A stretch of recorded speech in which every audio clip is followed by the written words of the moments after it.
আসসালামু আলাইকুম my lovely viewers, কেমন আছেন সবাই? আশা করছি সবাই ভালো আছেন। আলহামদুলিল্লাহ আমি অনেক ভালো আছি। তো আজকে আমি আমার ঘরে তৈরি করা কিছু ইফতারির রেসিপি শেয়ার করব, যেটা আমি প্রতিদিনই করে থাকি। আর আমি চাই ইফতারিতে কিছু সিম্পল বাসায় বানানো খাবার খেতে, কারণ আমাদের রমজান মাসে বাংলাদেশের আমরা সবাই বাহির থেকে টুকটাক ইফতারি আমাদের আনতেই হয়, আর না আনলে চলবেই না। সেটা জিলাপি হোক আর যে কোনো সিঙ্গারা সমোচা হোক, আনতেই হবে। তো আমি এখানে কিছু চিকেন কেটে মশলায় একদম ম্যারিনেট করে রেখেছিলাম, সেটা আমি ময়দা দিয়ে কোট করে আমি সেটা পপকর্নের মতো ভেজে নিয়েছি খুব অল্প তেলে।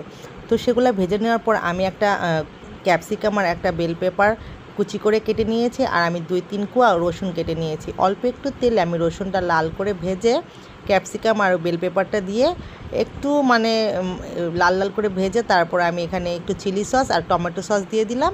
তার মধ্যে আমি অল্প কিছু সেই যে চিকেন পপকর্নগুলো দিয়ে দিই। এটা আমি চিকেন চিলির মতো করে তৈরি করছি, আর এটা দিয়ে আমি বানাবো হচ্ছে বার্গার। এটা আমার বাচ্চা, আমার হাজব্যান্ড খুবই পছন্দ করে। আমার বাচ্চাদের তো অনেক ফেভারিট এটা। তো এটা আমি যে একটু নাড়াচাড়া করলাম, তো সসটা একদম মাখো মাখো হয়ে যাবে। তো এটা হয়ে গেল। তো এখন আমি আমার বানরুটি আমি বাইরে থেকে নিয়ে এসেছি। মাঝে মাঝে ঘরেও বানানো হয়, সময় সাপেক্ষে বাইরে থেকেও আনতে হয়। তো আমি বানরুটির ভিতরে এগুলো সব পুরগুলো ভরে দিলাম। তো আমার বার্গারটা রেডি হয়ে গেল।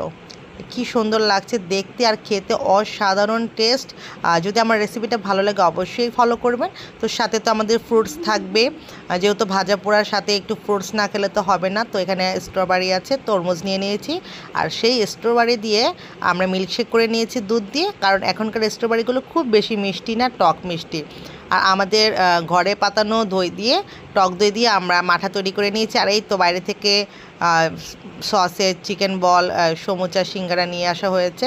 তো সব কিছু মিলিয়ে আলহামদুলিল্লাহ